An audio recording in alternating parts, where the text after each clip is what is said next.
할렐루야. 하나님의 은혜가 가득한 오늘 예배가 될 수 있기를 주님의 이름으로 축원합니다. 여러분 호흡하듯 기도하십시오. 말씀으로 충만하시기 바랍니다. 지난 시간에는 바울이 자신을 본받으라는 겉면을 통해서 우리가 하나님의 말씀을 살펴봤었죠.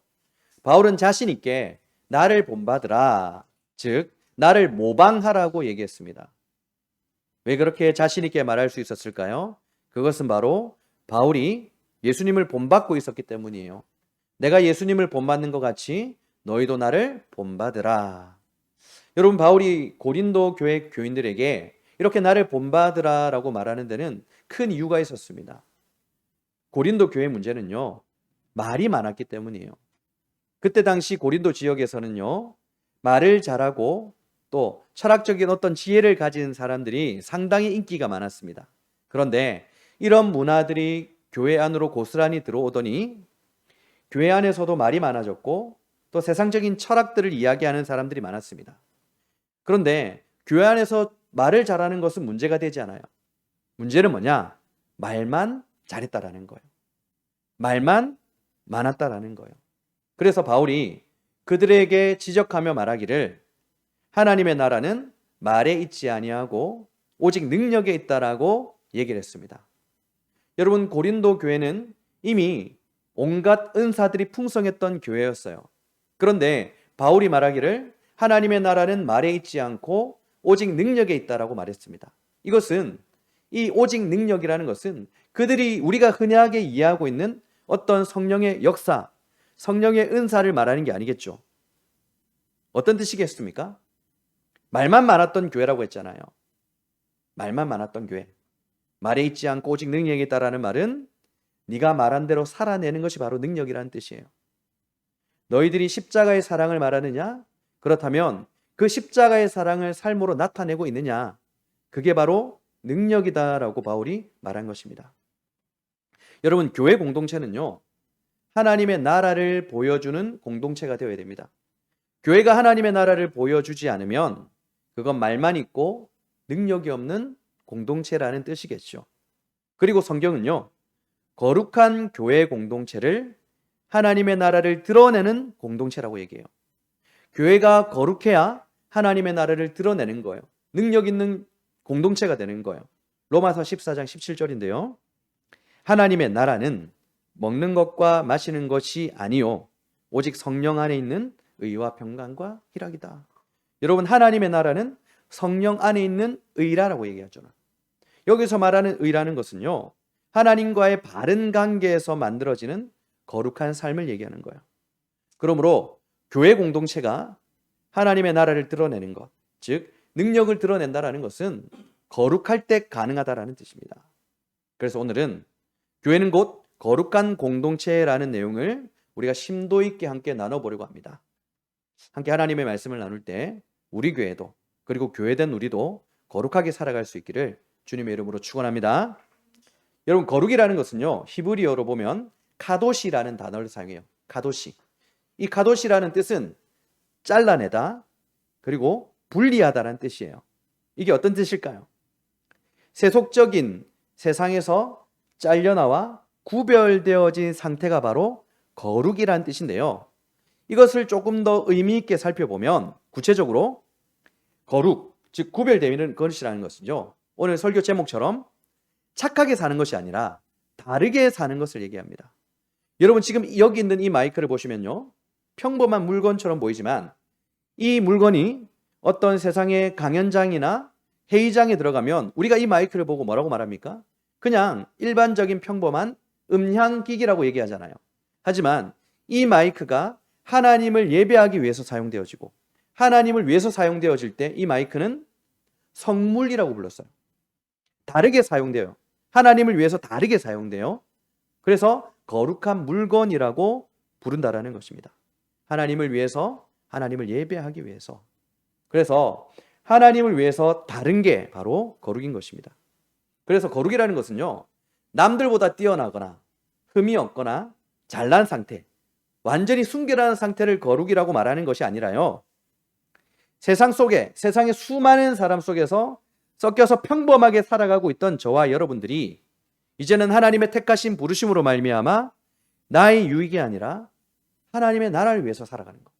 하나님을 위해서 세상과 다르게 살아갈 때 그게 바로 거룩한 삶이고 그게 바로 거룩한 교회라는 뜻입니다. 그렇다면 여러분, 왜 교회 공동체가 거룩해야 될까요? 세상과 섞어 살면서 그들과 비슷하게 살아가면 편하잖아요. 그죠? 세상처럼 살아가면 뭐 유별나다는 소리도 듣지 않고 편해요. 그런데 왜 하나님은 우리에게 거룩하게 살라고 말씀하시면서 세상과 다르게 살라고 얘기하실까요?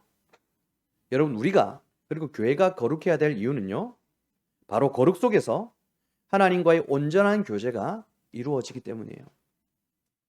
우리 교회가 거룩해야 될 이유가 뭐라고요? 하나님과의 온전한 교제 때문이에요. 교회된 저와 여러분들이 거룩해야 될 이유가 뭐라고요? 하나님과 교제하기 위해서입니다. 베드로전서 1장 16절을 보시면 내가 거룩하니 너희도 거룩하라고 말씀하셨잖아요. 하나님은 티끌 만한 죄도 어둠도 없으신 완벽한 분이세요. 빛과 어둠이 공존할 수 없으시 거룩하신 하나님과 거룩을 잃어버린 인생은 함께 교제를 나눌 수가 없는 거예요. 물과 기름이 섞일 수 없듯이 교회에 그리고 우리에게 세속적인 때가 묻은 채로 하나님과 온전한 교제가 이루어진다는 것은 있을 수 없는 일이라는 거예요. 이사야 59장 2절에서도 분명히 말씀했습니다.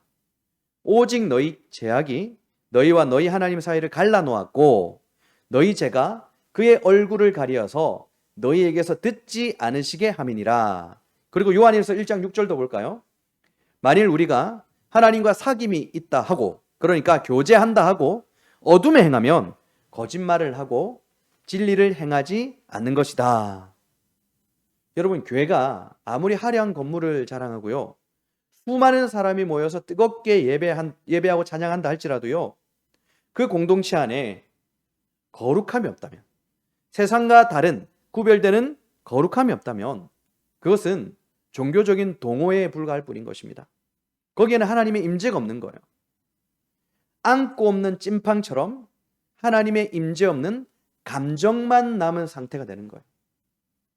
하나님이 우리 교회 공동체 가운데 임재하시고 능력을 베풀어 주시고 우리의 기도를 들어주시고 폭발적인 부흥의 은혜를 베풀어 주시기 위해서 우리 교회 그리고 우리의 삶에 가장 먼저 회복되어야 될 게 있다면 그건 뭐겠습니까? 바로 거룩성이라는 것입니다. 여러분, 주파수가 맞아야 라디오에서 나오는 음성이 선명하게 들립니다. 우리 교회 공동체가 카도시의 주파수를 맞춰야만 비로소 닫혔던 하늘의 문이 열리고요, 하나님과의 깊고 친밀한 영적 교제가 폭발적으로 일어나게 되는 거예요. 이것이 우리 교회 공동체가 그리고 우리가 목숨을 걸고 지켜내야 되는, 회복해야 되는 거룩의 이유인 거예요. 여러분, 성경이 말하고 있는 생명이 어떤 뜻입니까? 성경이 말하고 있는 생명이라는 것은 코에서 호흡이 끊어지는 게 아니라고 했죠. 성경이 말하고 있는 생명이라는 것은 하나님과 교제하는 상태를 생명이라고 얘기했습니다. 자, 그렇다면 죽음이라는 것은 코에서 호흡이 끊어지는 것이 아니라 하나님과 단절된 상태라고 얘기했잖아요. 교회가 거룩을 잃어버리면 하나님과의 교제가 없습니다. 그렇다면 그 교회는 생명이 있는 교회가 아니라 죽은 교회라는 거예요. 반대로 교회가 거룩을 회복하게 되면 그 교회는 하나님과의 교제가 있습니다. 하나님의 임재가 있습니다. 그렇다면 그런 교회를 어떤 교회라고 할 수 있죠? 생명이 있는 교회, 살아있는 교회라고 할 수 있다고요. 그래서 오늘 5장의 말씀을 통해서 이 생명이 있는 교회, 거룩한 교회가 되기 위해서, 거룩한 저와 여러분들의 삶이 되기 위해서 무엇이 필요한지 우리가 두 가지로 함께 알아보는 시간을 가지도록 하겠습니다. 그렇다면 첫째, 이제 거룩한 교회가 되기 위해서 필요한 것이 무엇일까요? 여러분, 우리 교회가 거룩한 공동체가 되기 위해서 가장 필요한 것은요, 거룩한 단절이라는 게 필요해요. 끊어내는 게 필요하다고요. 자, 1절 말씀 볼까요? 너희 중에 심지어 음행이 있다 함을 들으니. 자, 여기까지 음행이 있다라는 걸 들었대요. 바울은 너희 중에 음행이 있다라는 걸 들었대요. 여기서 들었다라는 말의 원어적 의미를 살펴보면 누군가가 와서 바울에게 고자질한 게 아니라요, 지금 현대적인 말로 이것을 해석하면요, 신문 일면에 날 만한 톱 기사였다라는 거예요. 그러니까 엄청나게 큰 사건이 벌어졌고 이것을 고린도 교회에 있는 모든 사람들이 다 알 만한 큰 일이 있었다라는 것입니다.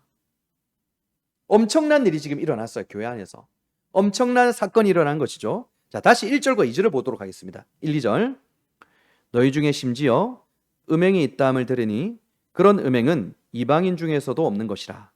누가 그 아버지의 아내를 취하였다 하는도다. 그리하고도 너희가 오히려 교만하여져서 어찌하여 통한이 여기지 아니하고 그 일 행한 자를 너희 중에서 쫓아내지 아니하였느냐. 아멘. 여러분, 고린도 교회는요, 신문에 날 정도로 엄청난 사건이 벌어졌어요. 학자들의 말을 빌리자면 아버지가 죽은 후에 아들이 계모와 동거하는 사건이 있었다라는 거예요. 여러분, 바울이 분노하고 있는 이유는 이런 일들은 이방인 중에도 없는 일이라는 거예요. 이게 무슨 뜻이냐면 로마의 법으로 봐도 세상적인 사람들의 가치관과 기준과 또 세상적인 법으로 봐도 이 일은 엄청나게 지탄을 당하고 벌을 받아야 되는, 징계를 받을 만한 그런 끔찍한 일이라는 거예요. 폐륜적이고 악한 범죄라는 거예요. 그런데 문제가 뭐냐? 고린도 교회가요, 이런 끔찍한 흉측한 범죄를 보고서도, 이걸 알고서도 그 죄에서 아파하고 애통해하는 것이 아니라 모른 척하고 눈 감아버렸다라는 거예요. 또 그걸 감싸버렸다라는 거예요. 덮는 정도가 아니라 감쌌다라는 거예요. 여러분, 세상 사람들마저도 이건 죄다, 우리도 이런 짓은 안 한다라고 말하는 그 죄를요, 왜 거룩해야 될 교회가 덮는 것뿐만 아니라 감싸고 있었을까요? 왜 바른 말을 하는 사람이 한 명도 없었을까요? 제가 이제 고린도서 전서를 설교하면서 매일같이 여러분들에게 말씀드린 게 있죠. 고린도에 있었던 문화, 바로 후견인과 수혜자의 문화라는 거예요. 당시 고린도는 상업으로 인해서 엄청난 부를 창출했고 돈과 권력을 가진 사람들이 있었어요. 그래서 이제 오늘날의 언어로 하면 강력한 스폰서들, 줄서기 문화가 고린도 교회에 가득했었던 거예요. 돈과 권력, 그리고 사회적인 높은 위치에 있던 사람들을 후견인이라고 부른다면 그 밑에 기생에서 살아가는 사람들이 바로 수혜자들이에요. 이 둘의 관계는요, 기브 앤 테이크였어요. 수혜자들은 매일 아침이면 후견인의 집에 찾아가서 문안 인사를 드립니다. 그리고 온 동네방네에 자신이 섬기고 있는 후견인에 대해서 칭찬을 해요. 그래서 어떤 투표를 할 일이 있을 때 표를 몰아주는 역할을 하죠. 그리고 후견인이 광장으로 가게 될 때에 그들이 쫙 모입니다. 그리고 보디가드처럼 행사하면서 후견인의 세를 이렇게 나타나게 되는 것이죠. 자, 이때 후견인은 수혜자들에게 어떤 걸 해줄까요? 돈을 줄 뿐만 아니라요, 그러니까 월급을 받는 것뿐만 아니라요, 이들은 세상에서 어떤 법적인 소송에 휘말릴 때도 있잖아요. 하지만 후견인들은 세상적인 지위와 능력이 있잖아요. 그 문제를 해결해 주는 거예요. 보호막이 되어주는 것입니다.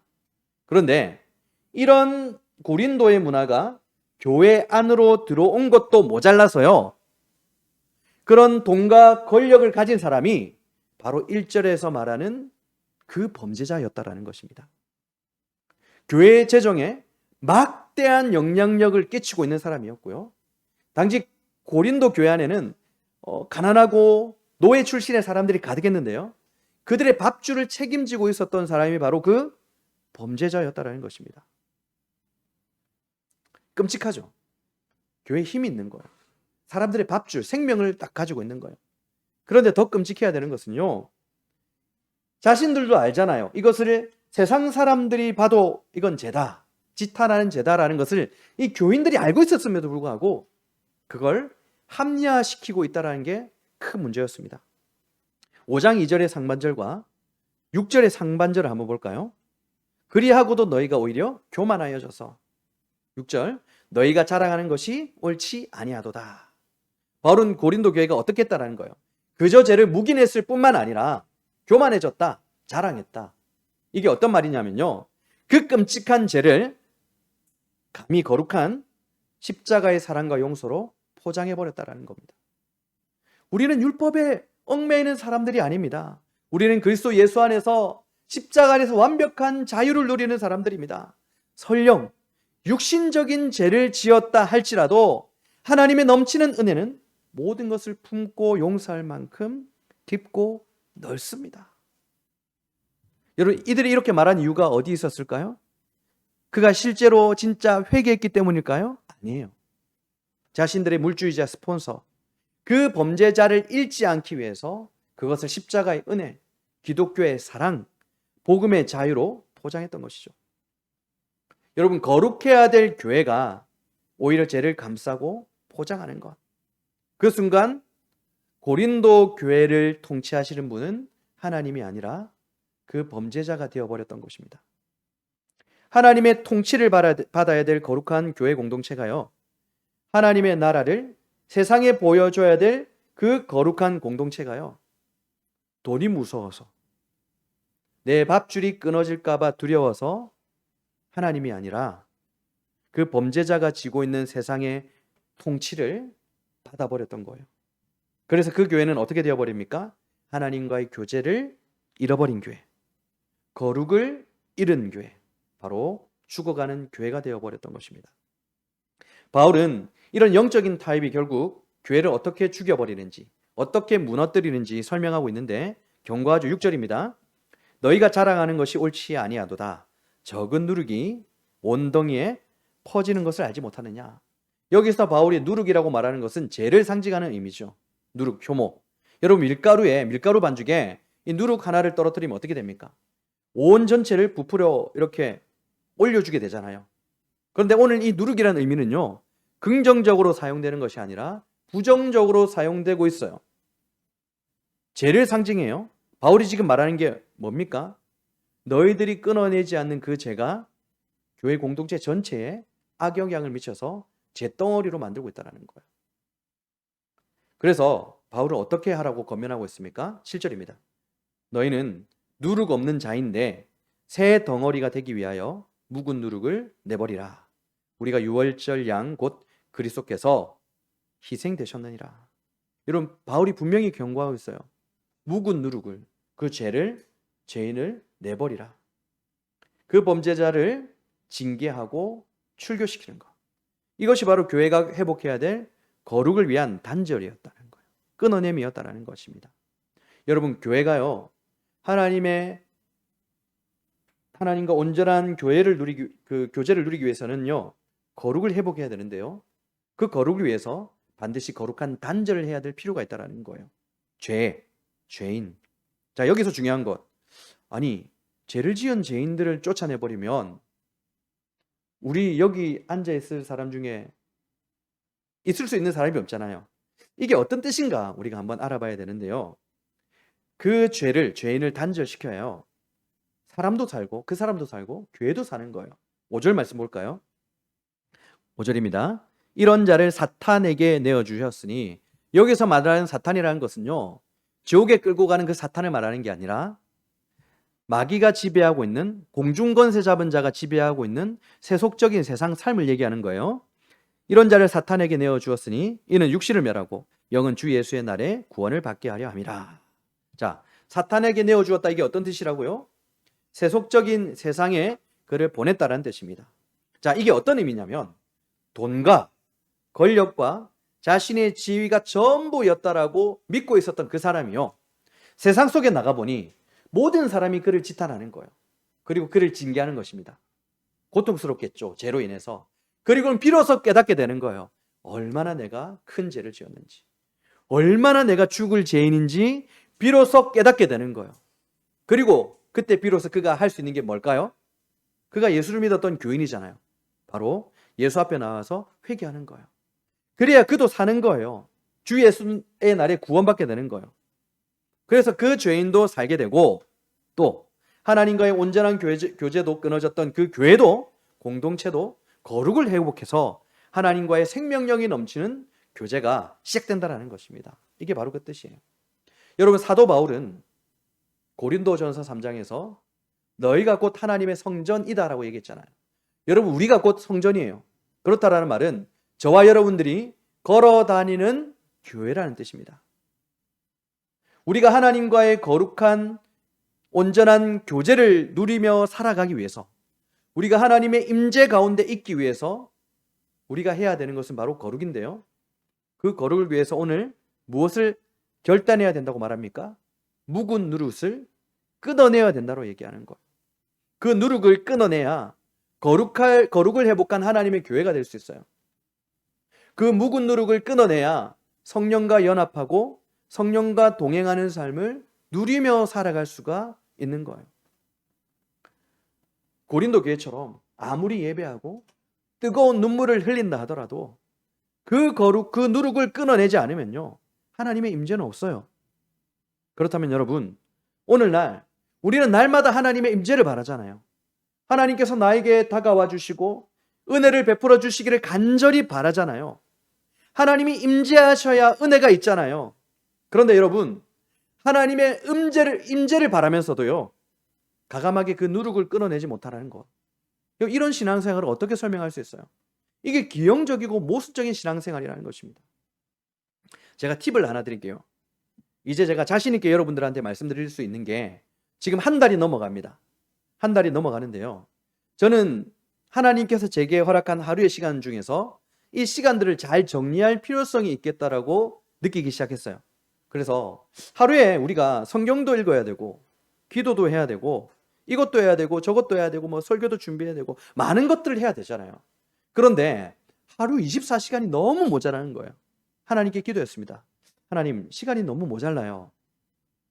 제가 하루에 4시간만 잠을 자고 하나님께서 체력을 주신다면 20시간을 이제 온전한 컨디션으로 깨어 있을 수 있도록 도와주시면 제가 한번 열심히 살아볼게요. 이런 기도를 드렸는데 하나님이 그 기도는 들어주지 않으셨어요. 아직도 여전히 6시간은 잠을 자야 나머지 18시간이 괜찮은 컨디션으로 하루를 살아갈 수 있어요. 그래서 어떻게 해야 됩니까? 라고 기도하며 알게 된 게 있어요. 바로 시간을 정리해야 되겠다. 여러분, 시간이 모자라다 보니까 뭐 이것저것 준비하다 보니까요, 제 삶을 돌아보니 기도하지 않고 하루가 지나간 날들이 있더라고요. 하나님의 말씀인 성경을 읽지 않고 그냥 하루가 지난 날들이 있더라고요. 여러분, 기도는 호흡이라고 하잖아요. 제가 기도하지 않고 하루를 지났다라는 것은 호흡이 끊긴 거예요. 영적으로 죽은 하루를 보냈다라는 거예요. 그래서 결단하게 되었습니다. 사실 주보에도 나와 있듯이 이제 교회 안에서 우리가 신앙적인 언어만 사용하자고 했잖아요. 그걸 교회 안이 아니라 제 삶에 적용을 시킨 거예요. 제 삶에. 그래서 제가 세상적으로도 누렸던 사소한 것들을 다 끊어내기 시작했습니다. 사실 저는 이제 평일이면 점심때 도시락을 싸오거든요. 그럼 여기 앉아서 이제 밥 먹으면서 마음의 휴식을 얻을 겸 골 때리는 그녀나 놀면 뭐하니를 봤어요. 그걸 끊어버렸어요. 다 끊어버렸어요. 그냥 다. 여러분, 유튜브로 뭐 보는 거 다 끊어버렸어요. 그리고 그 시간에 뭐 하느냐? 그 시간에 성경을 읽거나 신학적인 책을 읽어요. 그러니까 그렇게 시간을 정리하다 보니까 기도할 시간이 확보가 돼요. 그러니까 하루를 기도하게 되더라고요. 그렇게 살아보니 하루 3시간 이상의 기도를 하더라고요. 그렇게 살아보니 하루하루의 삶의 순간순간에 제가 성령님을 의식하며 살아가기 시작하더라고요. 물론 성령님은 우리와 함께 계시잖아요. 그런데 문제는 언제나 나였어요. 그런데 내가 끊어버릴 거 끊어버리고 나니 제가 성령님을 의식하기 시작한 거예요. 그러다 보니 매일매일 같이 주시는 마음이 있어요. 내가 순종해야 될 게 뭐죠? 그걸 가르쳐 주세요. 제가 금요일 말씀드렸잖아요. 여러분, 이게 바로 하나님의 임재를 누리며 살아가는 삶이 아닐까요? 그렇다면 오늘 여러분, 교회인 여러분들은 하나님과의 온전한 교제를 위해서, 거룩을 위해서 무엇을 가감하게 끊어버려야 될까요?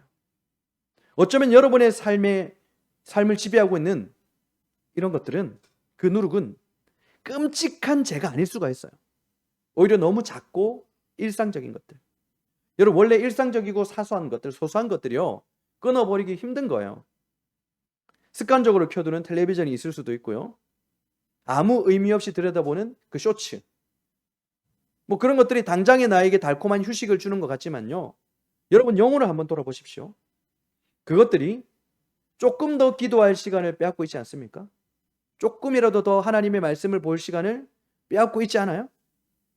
만약 그렇다면 아무리 그것이 내 삶에 소소한 즐거움과 기쁨을 주는 것이라 할지라도요, 끊어버릴 줄 알아야 돼요. 그게 누르기예요. 기쁨은 성령님께 누리세요. 성령님이 기쁨의 영이라고 하잖아요. 사랑하는 여러분, 결단할 수 있길 바랍니다. 하나님의 임재에 대한 목마름을 가질 수 있길 바랍니다. 그래야 거룩하게 살아가죠. 그래야 예배를 통해서 하나님을 만나고 경험하고 치유받을 수 있지 않겠습니까? 고난과 어려움을 이겨낼 수 있지 않겠습니까? 그게 바로 하나님의 역사, 성령의 역사잖아요. 끊어버릴 것은 끊어버리십시오. 그것이 무엇이든 거룩한 삶을 위해서는 여러분들이 과감하게 결단해야 돼요. 그래야 여러분의 삶에, 우리의 교회에 하나님께서 임재하시는 것입니다. 그래야 하나님의 임재에 대한 타는 듯한 목마름을 느낄 수가 있는 것입니다. 오늘 이렇게 결단하며 삶의 모든 자리에서 거룩한 교회요, 성전으로 살아갈 수 있는 저와 여러분들이 될 수 있기를 우리 주님의 이름으로 축원합니다. 자, 첫째가 거룩한 교회가 되기 위해서 필요한 것이 바로 단절, 끊어버리는 것이라고 했잖아요. 자, 그렇다면 이제 둘째입니다. 둘째, 여러분, 끊을 것을 끊어내기 위해서 우리가 어떻게 해야 될까요? 바로 생명의 성령의 법 아래에 있어야 된다는 거예요. 여러분, 우리는 더 이상 죄와 사망의 법 아래에 끌려다니는 노예들이 아니라 하나님께서 저와 여러분들을 부르셨죠. 이제는 생명의 성령의 법 아래에서 자유하는 사람들이 되었어요. 우리가 항상 이것을 기억해야 돼요. 우리는 나의 의지나 결심으로 죄를 끌어낼 수가 없어요. 그래서 우리에게 필요한 게 뭐라고요? 우리가 더 이상 죄와 사망의 법 아래에 있는 것이 아니다.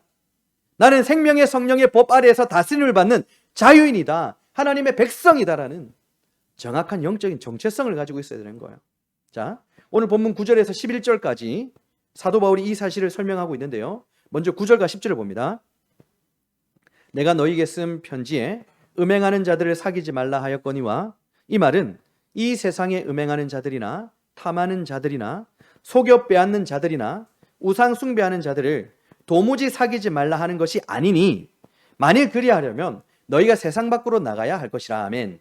여러분, 분명히 사도 바울은 이전에, 오늘 고린도 전서 말고 이전에도 편지를 보낸 적이 있는 것 같아요. 그 편지의 내용에 음행하는 자들과 사귀지 말라, 그들과 교제하지 말라라고 기록되어 있었는데요. 이 고린도 교회 교인들이 이 말을 어떻게 오해했냐면, 여러분, 당시 예수님을 믿지 않는 불신자들의 우상숭배는 어떻습니까? 제의적으로 음란하고 더러웠지 않습니까? 그래서 이 교인들이 우상숭배를 하는 이 우상숭배자들, 그리고 이방인들, 그들과 섞이지 말라, 말도 섞지 말라, 완전 구별되어야 되겠구나, 아예 상종하지 말라, 이 뜻으로 받아버렸던 거예요. 그래서 다시 바울이 10절에서 그게 아니다고 얘기하죠. 세상에 있는 불신자들을 다 피하려면 너희가 아예 세상 밖으로, 그러니까 세상의 밖이 어딥니까? 우주 밖으로 가야 된다라는 거예요. 이거 말하는 게 아니다라는 뜻이에요.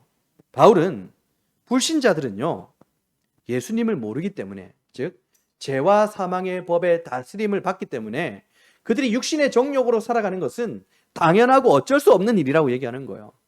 오히려 그 불쌍한 세상 사람들을 정죄하고 연을 끊어버릴 것이 아니라 그들에게 복음을 전하고 그들을 하나님의 사람으로 초청해야 된다는 것을 얘기하고요. 진짜 끊어내야 될 대상이 누구냐? 11절이죠. 이제 내가 너희에게 쓴 것은 만일 어떤 형제라 일컫는 자가 음행하거나 탐욕을 부리거나 우상 숭배를 하거나 모욕하거나 술 취하거나 속여 빼앗거든, 그러니까 죄와 사망의 법으로 살아가거든, 사귀지도 말고 그런 자와는 함께 먹지도 말라 합니다. 누구를 끌어내라는 거예요? 형제라 일컫는 자. 누굽니까? 형제님, 자매님이라 하잖아요. 공동체 지체를 얘기하는 거예요. 예수님을 믿는다고 말하면서도 여전히 그의 삶에 세상 사람들과 똑같이 탐욕을 부리고 사기치고 우상 숭배하고 음행하는 사람들. 그런데 그런 삶에 대해서 전혀 부끄러워하지 않고 세상을 살아보다 보면 술 한잔 해야지. 배우 신현주 씨가 예수님 믿는 거 아세요? 그분이 이렇게 하더라고요. 이제 이 사람들 만나는 자리, 술자리가 있잖아요. 그러니까 예수님이니까 이 한 분이 이렇게 술을 이렇게 주더래요. 그분이, 신현주 씨가 이제 결단한 게 있었어요. 아, 내가 예수 믿으니까 술을 마시면 안 된다. 그리고 그분에게 얘기했대요. 아, 사실은 선배님, 제가 집사라서 이제 술을 안 마시려고 합니다 라고 했더니 그 선배가 뭐라 했는지 압니까? 나는 장로다 하고 부어주더래요. 일반적인 그리스도인들의 시선은 어떤 겁니까? 그냥 유별나게 살지 말라는 거예요. 그냥 적당히 타협하며 살라는 거예요. 오늘 바울의 분노가 이거예요. 로마서 8장 2절의 말씀처럼 예수님의 십자가 죽으심으로 말미암아 생명의 성령의 법으로 다스림을 받는 자들이, 해방된 자들이 여전히 마귀의 통치를 받고 살아간다면 그건 예수님의 죽음을 모욕하는 거 아니냐, 십자가를 조롱하는 거 아니냐, 여기에 대해서 바울이 분노한 거예요. 여러분, 바울은 분명 우리의 몸이 성전이라고 얘기했어요. 우리가 걸어다니는 교회라고 얘기했어요. 그런데 교회가 생명의 성령의 법이 아니라 죄와 사망의 법으로 다스림을 받는다면 하나님의 임재가 없는 거잖아요. 바울은 이게 너무 답답하고 너무 힘들고 그래서 분노하는 거예요. 여러분, 그래서 우리가 이 생명의 성령의 법으로 다스림을 받기 위해서 어떻게 해야 될까요? 고민을 해보니까 불쑥불쑥 우리 안에서 올라오잖아요. 이거를 거룩하게 누를 필요가 있더라고요. 내가 생명의 성령의 법으로 다스림을 받는 사람이라는 정체성을 가지고요, 이걸 누르는 거예요. 예전에 저희 가족뿐만 아니라 온 가족이, 그러니까 친척과 뭐 이런 대가족이 한번 여행을 간 적이 있습니다. 그리고 이제 한여름이라서 수영장을 간 적이 있는데요. 보통 대부분 이제 여행을 오신 분들은 가족끼리 왔잖아요. 그 줄을 어떻게 섭니까? 어차피 그 입장권 안에는 뭐 성인 몇 명, 뭐 아동 몇 명 이렇게 기록되어 있어요. 그러니까 대부분의 사람들이 줄을 어떻게 쓰냐면 대표 한 명만 줄을 서고요, 나머지 아이들이나 좀 노약자들은 저 그늘 있는 의자에 좀 이렇게 쉬고 있어요. 그때 저희 가족들도 이제 아내가 먼저 줄을 섰죠. 그리고 저는 이제 아이들과 이제 이렇게 좀 데리고 여기 있으라고 이제 어르신들하고 있으라고 제가 아내한테 이렇게 갔어요. 그런데 어떤 남자가 아내한테 시비를 거는 거예요. 왜 새치기 하냐고. 새치기 안 했거든요. 원래부터 거기 서 있었어요. 새치기 하냐고 막 시비를 거는데, 중요한 건요, 제가요 사실 이게 아직도 안 되는데 저는 우리 가족 건드리는 거 못 참습니다. 제가 여러분들과 이렇게 가고 있는데 누군가가 걸잖아요. 제가 그걸 못 참아요. 딱 그렇게 뭔가 시비를 거는 게 눈에 보이더니 눈에 힘이 딱 들어가기 시작했습니다. 눈에 힘이 딱. 그때부터 이제 이성이 마비된 거예요. 눈에 힘이 딱 들어갔습니다. 자, 그리고 제가 우리 가족끼리만 여행 가는 게 아니라 대가족과 여행 갔다 했잖아요. 대가족으로. 그래서 여행 가기 전에 이벤트를 하나 하고 싶었어요. 이벤트. 그 이벤트가 뭐였냐? 바로 스티커 문신이었습니다. 예수 천당 불신지요, 뭐 곧 임할 하나님의 나라, 이런 건 없더라고요. 그 일반적인 문신 스티커를 착착착착착착착 했어요. 야, 그래 딱 해놔니까요, 진짜 문신 같은데요. 와, 제가 그 사람에게 눈을 딱 부릅뜨고, 그때 이쪽이 좀 없었거든요. 이쪽이 좀 많았어요. 몸을 비스듬히 이랬습니다. 그리고 눈을 부릅뜨고 얘기했죠. 새치기 아니고 원래 서 있었어요. 이 효과가 대단했습니다. 바로 그 사람이 잠잠해지는 거예요. 눈치 보더라고요. 그래서 그냥 들어갔어요. 그런데 제가요, 그 일 때문에 얼마나 많이 후회했는지 몰라요. 내 안에 성령님께서 그거 원하셨겠어요? 안 원하셨겠어요? 원하지 않는 일이잖아요. 그런데 제가 그 순간 죄와 사망의 법 아래에 그냥 노예가 되어버렸던 거예요. 이 거룩한 마음으로 이 혈기를 누르지 못했던 거예요. 그래서 그 일 후에 마음이 찢어질 듯이 슬프고 아팠어요. 회개했어요. 제가 최근에요, 우리 집 근처에 사는 사람인데 이 멸치 같은 사람이 계속 신경을 거슬리게 해요. 여러분, 여기 이제 몇몇 분들은 알 거예요. 제가 웬만한 중학생, 남학생들하고 발심해도 제가 한 손가락으로 이겨요. 제가 처음부터 예수를 믿었던 게 아니라 젊은 시절 혈기를 부렸던 그 시절이 있잖아요. 근데 이 신경 거슬리게 하는 사람 보니까 좀 싫었어요. 근데 이 사람이 제 아내를 좀 조롱하듯이 했어요. 또 이 안에서 올라오잖아요. 그리고 이 젊은 혈기가 있으니까, 젊었을 때 혈기가 있었으니까 견적이 나요. 야, 이 멸치 이거 아무리 봐도 그냥 폼만 딱 잡으면 무서워서 도망칠 사람 같은 거예요. 지산이가 잘 알잖아요. 이 아빠하고 스파링 딱 해봐가지고. 그래, 이거를 어떻게 할까? 어떻게 할까? 나의 짐, 이 사람한테요, 솔직히 말해서 질 자신이 없어요. 무조건 이겨요. 그냥 아무리 봐도 무조건 이겨요. 그런데 아내 건드렸잖아요. 지금까지 그 사람과 마주친 적이 많은데 단 한 번도 고개를 뻣뻣하게 들고 그 사람 본 적이 없어요. 오히려 고개를 뚝 숙입니다. 그리고 지나쳐요. 아내에게 말하기를 며칠 전에 말했죠. 저 사람 미워하면 그거 우리 주님께서 기뻐하지 않으시겠지? 내가 예수님을 믿는 사람이라서요. 내가 생명의 성령의 법 아래 있는 사람이란 그 정체성을 지키기 위해서요. 저는 저의 감정을 눌렀어요. 저는 이걸 거룩한 누름이라고 불러요. 여러분도 여러분 스스로 거룩해질 필요가 있겠죠. 그래서 누를 필요가 있어요. 쇼츠 보고 싶은 거 누르고요. 음란한 영상 보고 싶은 거 눌러요. 욕하고 싶은 거. 성경에도 욕이 많이 나와요. 어떤 욕인 줄 알아요? 하페다니, 세겔, 10세겔, 20세겔. 욕이 너무 많이 나오더라고요. 그 눌러야 돼요. 미워하는 마음, 고집, 원망, 이기심. 다 주님이 기뻐하지 않는 마음들이겠죠. 죄와 사망의 먹이가 되는 마음이겠죠. 그걸 누르는 거예요. 여러분, 하나님의 나라는 말에 나오는 게 아니에요. 어디에 나오는 거예요? 오직 능력에 나온다니까요. 거룩하게 누르는 거예요. 생명의 성령의 법을 다스림을 받는 거예요. 그때 그게 하나님 나라의 능력인 거예요. 그게 우리의 삶에 나타나는 하나님의 능력인 거예요.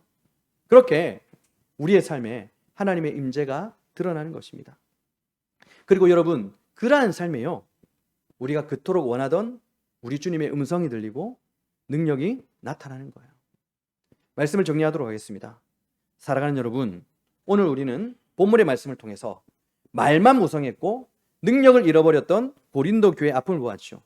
그리고 어떻게 해야 우리 교회가 다시 하나님의 압도적인 인재를 회복할 수 있을지 그 거룩한 회복에 대해서 함께 나눠봤습니다.